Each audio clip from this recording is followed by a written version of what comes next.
Naghalal ba tayo ng presidente mga kababayan o komedyante? Bakit sa lahat ng pagkakataon talaga mga kababayan, si BBM ay pinagtatawanan? Ang lahat talaga ng kanyang mga post mga kababayan, mga litrato sa social media, ang lahat ay natawa. Ang sabi na nga ng ilan mga kababayan ganyan naglagay daw tayo ng payaso kaya nagiging circus na daw ang ating gobyerno.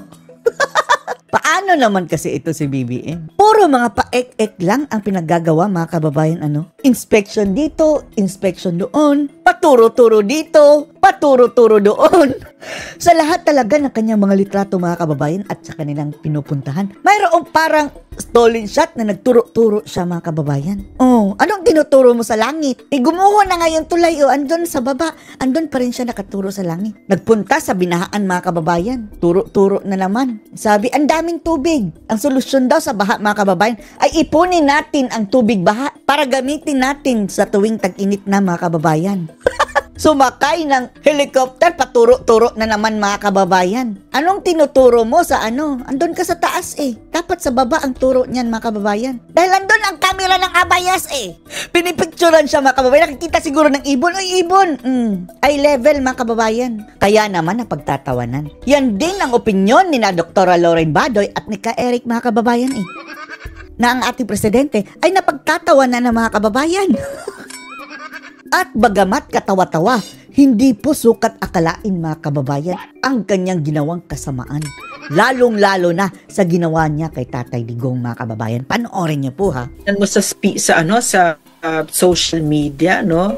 May sasabihin si Marcos, 99% pinagtatawanan na lang siya. Oo nga. Tingnan nyo mga kababayan sa lahat ng mga post, kahit mga balita mga kababayan, na nandoon si BBM. Natatawa ang mga reaksyon ng mga tao mga kababayan. Hanggang umabot pa nga sa punto na yung Facebook page ng ating Pangulo, hinaig mga kababayan ang mga reactions dahil ang lahat ng mga tao doon ay natawa. Tapos, ang inyo talagang iimbestigahan, yung mga nag-heart mga kababayan, yun yung mga taong ewan lang natin kung tao mga accounts sa kaduda-duda na mga bulaklakin mga kababayan at mga Pakistani at Indian. Never crossed my mind na Marcos can do the most evil things that can be done by an evil person. Sa likod ng mga nakakatawang mga kababayan, ginagawa, kademonyohan, kasamaan ang nangyayari mga kababayan sa ating bayan. Doing it against Rodrigo Duterte, I underestimated him personally. Sabi ko hindi niya kakayanin gawin yan. Akala nga natin din na kuting-kuting ganyan lang mga kababayan hindi niya kayang ipakain si PRRD sa ICC. Pero grabe talaga mga kababayan. Siya pa mismo nag-sponsor ng eroplano para dukutin si PRRD at dalhin sa ICC. Sobra-sobra ng kasamaan niya na ipadukot niya at ipapatapon si Pangulong Duterte sa Netherlands. Pero nakaya niyang gawin. Nakaya nilang gawin nila Romualdez. And of course, I think he did it dahil sa natatakot sila. Natakot sila na manatili ang isang Rodrigo Duterte sa Pilipinas. Dahil isip nila siguro noon mga kababayan makakatulong ito sa eleksyon. Crowd magnet si PRRD mga kababayan Kaya nila minadali. No matter how he may not be in power anymore, magdadalawang taon na siya wala sa poder, mahigit na, yung pagmamahal at pagyakap ng taong bayan sa kanyang pinapanindigan, sa kanyang mga inihahayag ay very threatening sa mapang-abuso at mapanupil na uri ng gobyerno na walang may ibang maipakita na accomplishment o kabutihan sa pamumuno maliban sa panunumbalik ng pangungurakot. Talaga. Tapos kung sila ang tatanungin, grabe. Sobrang unlad na natin. Sobrang payapa na ng ating bayan. Asenso na ang mga Pilipino tapos kaliwat kanan ang ayuda mga kababayan. Kriminalidad, sindikato, pakikipagsabuatan sa mga terorista, panunumbalik ng mga gahaman na oligarko. Tapos proud pa sila mga kababayan na natalo na daw nila mga kababayan ang mga nahuling shabu nung panahon ni dating Pangulong Duterte kumpara ngayon. Dahil mas marami na daw nakuhang shabu ngayon. Hello! Maraming nahuhuling shabu ngayon. Marami kayong nahuhuling shabu ngayon dahil bumaha na ang supply nito dito sa ating bansa. Ang gusto naming marinig ay yung dapat nabawasan ang mga gumagamit ng droga. Pati na nga yung ambasador ninyo sa DSWD ha, na pumasok sa Imbornal, bumabatak. Aminadong bumabatak. Nagbibideo na nga ngayon yung bumabatak mga kababayan. Ang daming mga viral video na bumabatak ng illegal na droga sa sa video. Ngayon, tatanungin namin kayo, mas kaunti na lang ba ang bentahan ngayon ng droga kumpara kay dating Pangulong Duterte? Ilan ba ang sumuko ngayon sa panahon ninyo kumpara sa panahon ni dating Pangulong Duterte? Hindi nila maikakaila mga kababayan, milyones ang sumuko ng mga durugista, user at pusher nung panahon ni dating Pangulong Digong. Ngayon, meron ba? Wala. At pamamayagpag ng kawatan at mga buayang politiko. Buaya. Yan lang ang talagang nangyaring lahat ng ito. And only a Rodrigo Duterte can arouse the people into realizing that the real power for them to prevent the decadence, yung pagkabulok ng lipunan sa ilalim ng bulok na gobyernong Marcos, ay manggagaling mismo sa kanila. That inspiration being given by Duterte has made Marcos and Romualdez shiver in fear na one day aalsa ang taong bayan kapag nandito pa si Rodrigo Duterte. And equally, nakikita nila habang nandyan pa rin yang si Sara Duterte, who is also a consequential, duly qualified, mandated by the Constitution as the successor sa pagkainutil ni Marcos. That will remain not only as a fear but also a deep-seated insecurity na kaya nila ginagawa itong lahat dahil takot na takot silang mapalaya sa kapangyarihan hanggat nandyan ang pagyakap ng mga mamamayan sa Duterte brand of leadership na pinapakita ng mag-amang Rodrigo Duterte at Sara Duterte. No, these are a bunch of Forbes sparkled brats who Forbes Park na klase mga kababayan na mga bratinilya. nothing, no. So they just feel so self-entitled, but they bring absolutely nothing good to the table. Mga laki sa layaw, Jeff Brooks. So that I have never seen a more disempowered president nor a more disempowered speaker. Kasi mo sa social media, no? Wala na talagang bilib sa kanila mga kababayan, ano? Ang kakampi na lang nila mga kababayan ay etong mga bayarang media at mga dilawan. Mga dilawan! Yung mga anti-Duterte mga kababayan nag-convert. Oh. Yung mga bugok. At saka yung mga sama-samang babangag muli mga kababayan. Balik sa dati. Yung mga basura ng lipunan ang kanilang kakampi. May sasabihin si Marcos, 99% pinagtatawanan na lang siya. No? Pinagtatawanan. Laughing emoji mga kababayan. So he may have the title but he doesn't have the power. And he doesn't have the power because he doesn't have the trust of the people. Wala na. Trust rating bagsak. Tinalo pa nga siya ni dating Pangulong Digong sa trust rating ngayon mga kababayan na hindi na si PRRD ang presidente. 65% kay Tatay Digong, 25 lang kay Ngagnag. Very basic thing, no, that power comes from the people. Totally escapes them. Bangag and Tambaloslos. Why? Because they've never done anything in their lives. Let the people trust them. Now that would earn the trust of the people. They've been in power, political power for decades. And they've been there because they've paid their way to it, no? Corrupt vote buying. But you can see, no, na nakakatawa kasi when Marcos was talking about the repatriation of our OFWs in Middle East. Parang wala pang plano mga kababayan. Walang contingency plan. You can really see someone who doesn't know anything. Kulang na lang gagawin ng gesture na anong gagawin natin? Anong gagawin natin? Ano pinagsasabi nito? Ang layo kay Digong. Napakalayo. Parang he's just winging it, no? Talagang... Tapos, ano nga ba yung tanong na, anong gagawin mo, sir, kapag mayroon ng mandatory, repatriation? Ang sabi niya, optional. Depende daw mga kababayan sa OFW. Ang mandatory repatriation. Bakit tinawag mo pang mandatory? Tinatanong siya mga kababayan ay kung anong plano niya in case of worst case scenario. Worst case naman, hindi ngayon mga kababayan. If ever pumutok na talaga ang gyera at maging full-blown war na mga kababayan, mandatory repatriation na yan. Wala pa siyang plano. Depende na daw nila kung susunod sila sa mandatory. Nakita mo talaga walang alam. Parang si Tambaloslos. Ang meron lang si Tambaloslos, no? Si Mark. Pera lang kasi pinagagalaw Pera. Yung arrogance niya. sobrang arrogante ng buhayang ito. Sobrang kayabang, sobrang gahaman. And the only he's a one pony trick. Both of them, they're one pony tricks talaga. Pony. Ano lang sila, no? Baloney. Ang alam lang nila, puro pera. Bayaran mo ito, bribe mo ito, bribe mo yan. Unfortunately, it works for a lot of people pala, a lot of Filipinos. Pwede palang bayaran yung mga Yung nagpa-impeach yung VP Sara.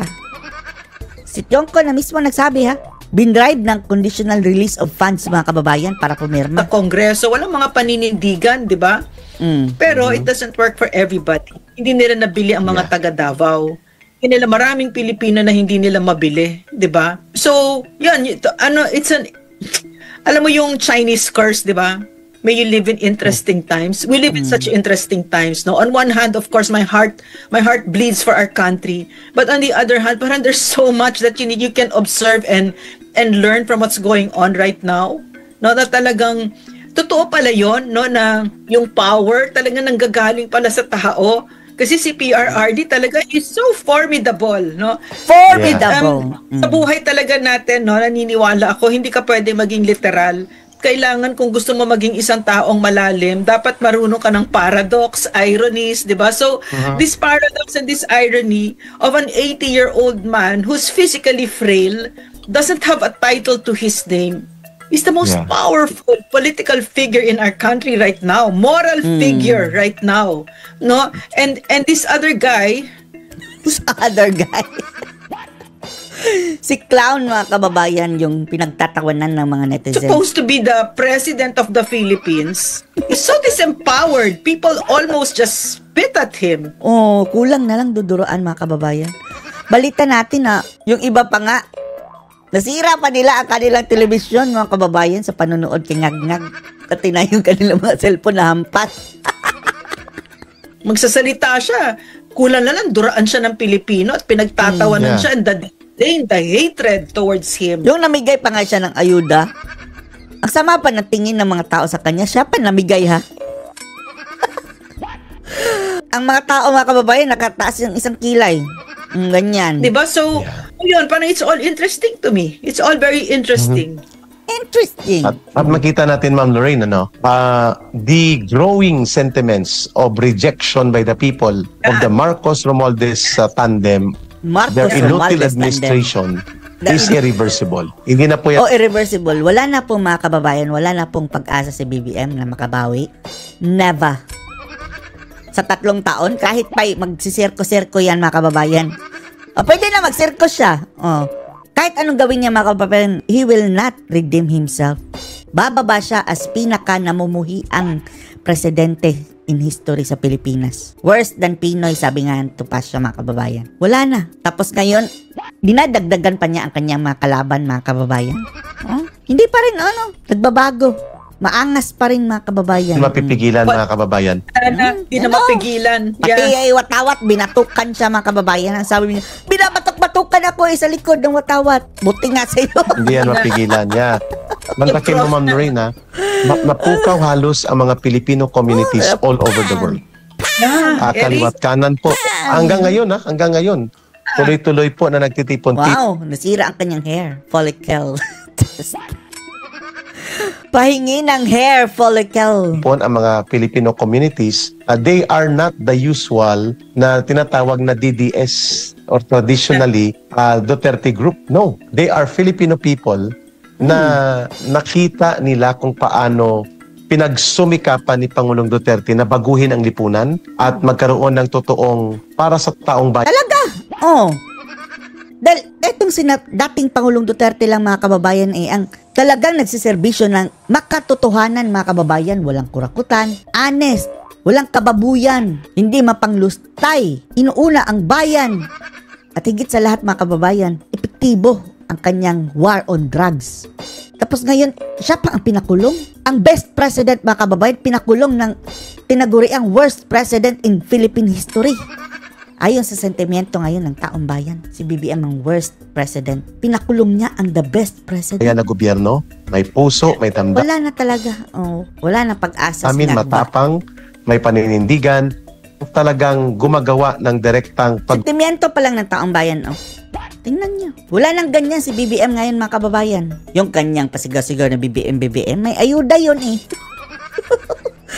Walang ayuda, di ba? Ano?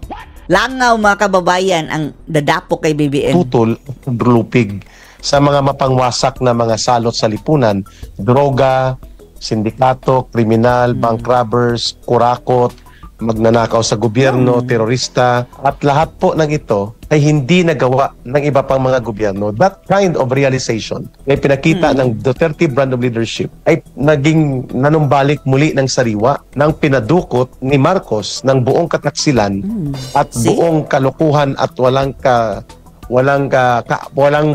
magiging maawain man lang kahit bilang humanitarian consideration na ipatap 80 years old, mga kababayan. Paano kung gawin yan kay Imelda? Ngag. Yung panahon na ni dating Pangulong Digong, convicted yun si Imelda eh. Nakulong ba si Imelda? Hindi. Dahil matanda. Mas maangas pa nga si Pacquiao, gustong ipakulong si Imelda sa espesyal na selda, mga kababayan. Pero si dating Pangulong Digong, wala. Hindi niya pinakialaman si Imelda. Ngayon si BBM, mga kababayan, eto ang isusukli niya. Illegal na ipadetini si Pangulong Duterte, pumukaw po ito, Ma'am Lorraine, ng mga hindi po usually nakikita na mga saloobin at mga reaksyon ng mga Pilipino all over the country and all over the world. At yan ang dahilan kung bakit problemado siya. Dahil 2 surveys na yata, Ma'am Lorraine, or pangatlo na, daus dive ang kanyang trust and approval rating. Wala pa siya nangangalahati pa lang halos sa kanyang termino at kinakailangan niya pang gumastos ng hundreds of millions para lamang ayuda. Pogi. Tapos, mga kababayan, nosedive ang rating. Hire ng PR consulting firm para papugi. Sa mga kababayan, Mindanao, 1 out of 10 na lang naniniwala kay BBM. At siguro yung isa, yun yung kriminal. Malamang Judictus Benedictus, mga kababayan. Sa buong Pilipinas, sa 4, isa na lang ang naniniwala kay BBM. Partida pa yan, mga kababayan. Kakampi pa nila yan, ha? Yung mga, Pulse Asia, SWS. Ihin ang kanyang image.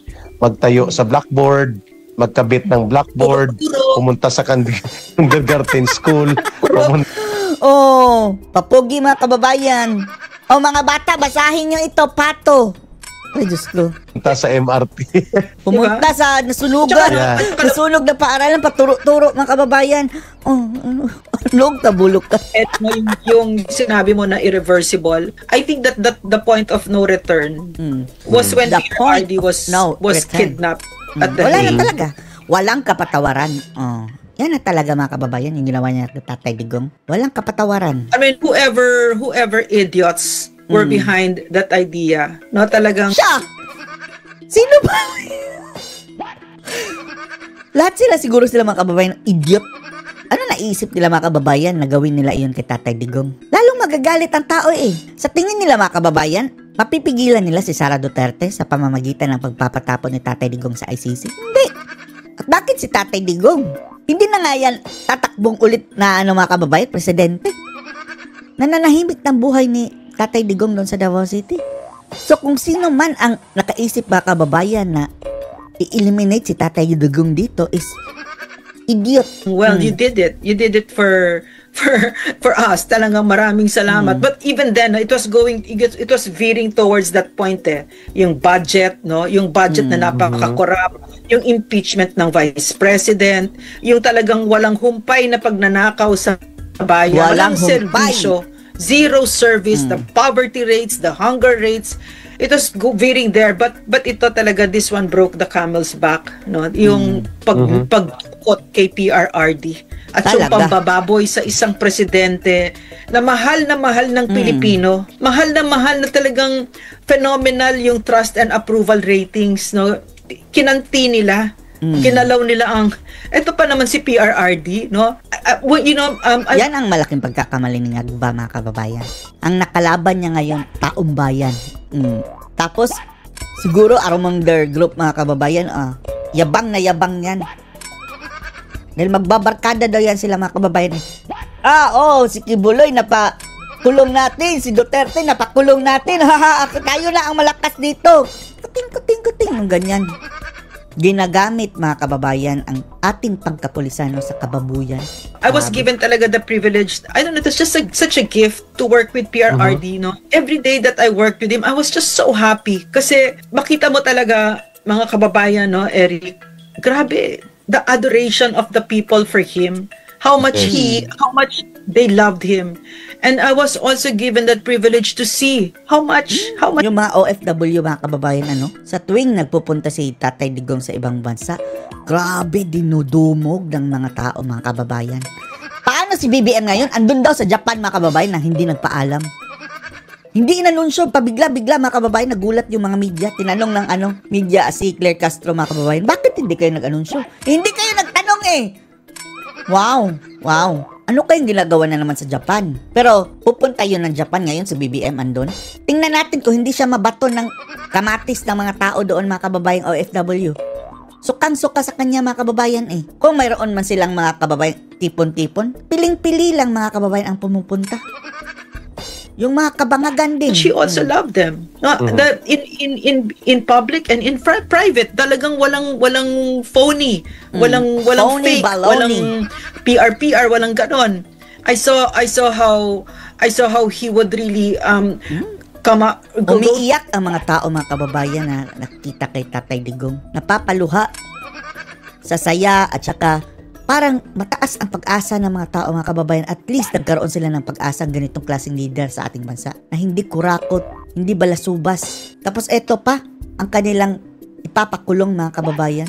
Bangag lang ang gagawa niyan, mga kababayan. Bangag to lang. me and say, yung bigas, Lorraine. No? And I also saw how he cried when nakita niya yung mga bata nung na-landslide, yung mga landslide victims, etc. I saw how the way he would look at the child with cancer, the way he would, go down to that level of the child, eye level, and he would sing Christmas songs with the child, and the way he would embrace the child. No, I mean, this is why I understand why people love him. Why people because sinusoli lang nila, mahal na mahal niya ang Pilipino. Kaya natatakot ako, Eric, kasi yan ang gusto nating leader, mga kababayan. Kung ganito lang sana ang mamumuno sa ating leader, ganitong mga ugali kay Tatay Digong, kaganda ang Pilipinas eh. Kaso nga lang, mga kababayan, ang pumalit, Diyos ko, ang pumalit, payaso, sabi ng mga netizens, mga kababayan, dahil pinagtatawanan niya. Gumawa ng serko sa gobyerno. Gusto ko siya makita ulit. Gusto ko siya mayakap ulit. Gusto ko siya makasama ulit. Pero kilala ko din siya. Hero siya eh. He has this heroic energy about him. And he will gladly give his life for the Filipino. And I'm thinking na siguro he's thinking, kawawa naman ang Pilipinas. Nakikita niya ito ngayon. Nakikita niya na there's a looming crisis in the Middle East. And there's that president partying in Japan. Wow, nagpa-party lang pala sa Japan. Sarap ng buhay. Ambassador here, no? Nagpa-party siya dito. Sa Pilipinas, party. Sa Japan, party na naman. And then what will happen to my country? Ganyan siya nabatukan, mga kababayan, ng happen to my country. Ganyan siya mag-isip. So I'm thinking maybe he's thinking, maybe I should die in order for people to wake up, 'di ba? Para tanggalin na yung hayop na presidente niya na walang kwenta, na winawasak ang Pilipinas. 'Di ba? Kaya natatakot ako kasi alam ko kung bakit formidable si PRRD. Formidable siya kasi wala siyang takot mamatay. Wala siyang takot tumalon sa bangin para sa Pilipinas. Yon yung alam ko about PRRD. Pero gusto ko pa siyang makita. Gusto ko pa siyang makayakap. Gusto ko pa siyang mauwi sa Pilipinas. So yun yung naramdaman ko about all of this. Yeah. But PRRD, Ma'am Lorraine, with all these happenings, he is considered now as a living hero. Yeah. Hindi pa man po siya buhay na bayani. nawawalay sa mundong ito, mga kababayan. We understand how Ma'am Lorraine expresses her emotions, how heavy it is kasi nakatrabaho niya direkta si Pangulong Rodrigo Duterte. Kami naman po ay nabigyan ng pagkakataon.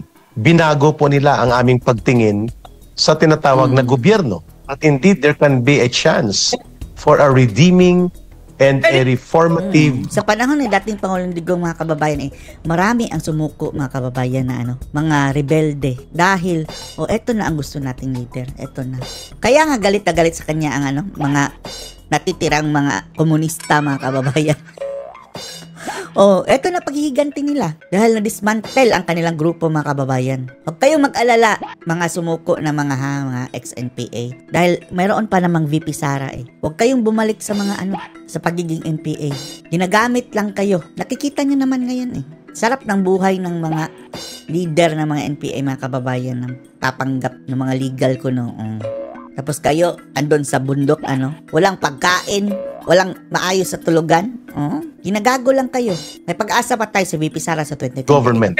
Pwede palang mangyari yan, Ma'am Lorraine. Eric, gusto ko yung sinasabi mo kasi didn't we experienced it no? Na-experience natin yun na yung ganito pala yung good governance. Excited na excited kami nila, Eric, kasama yung mga former rebels na tumalikod sa gobyerno kasi dahil gusto nila magsilbi ng maayos, 'di ba? Pero nag-surrender sila nung si PRRD naging president kasi na-experience namin ang sarap-sarap yung aakyat ka ng bundok na hirap yung tao, pero babalik ka after a few weeks, ang ganda na ng buhay nila. Talagang gumanda ang buhay nila at yun ay dahil kay PRRD.